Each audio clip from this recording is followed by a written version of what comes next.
السلام علیکم ورحمۃ اللہ وبرکاتہ۔ حاضرین ناظرین، ایک ساتھی کا سوال یہ ہے کہ کیا کسی عذر کی وجہ سے نماز میں آدمی شریک تھا تو کیا کسی عذر کی وجہ سے وہ نماز اپنی توڑ سکتا ہے یا نہیں؟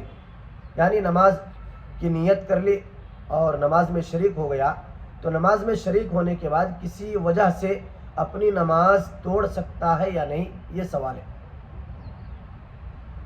تو یہ سمجھ لیجیے، یہ سوال بڑا ہی اہم ہے اور سمجھنا بھی ضروری ہے کہ انسان نماز کی حالت میں ہو تو اسے توڑ سکتا ہے یا نہیں توڑ سکتا ہے، چونکہ اللہ کی ذات کے سامنے کھڑا ہے۔ تو اب اللہ تعالیٰ نے اسے نماز کو کسی عذر کی بنیاد پر توڑنے کی اجازت دی ہے یا نہیں، بڑا ہی اہم سوال ہے۔ تو دیکھیے، کسی شرعی عذر کی وجہ سے نماز توڑنے کی نوبت آ جائے تو نماز توڑی جا سکتی ہے۔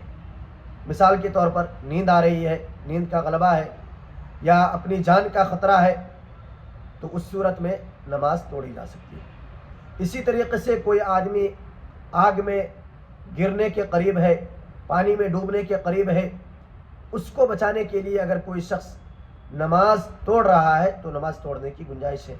اسی طریقے سے ماں باپ نے آواز لگائی مدد کرنے کے لیے، تو ماں باپ کی خدمت کرنے کے لیے اور ان کی بات پہ لبیک کہتے ہوئے نماز کو توڑنے کی اجازت ہے۔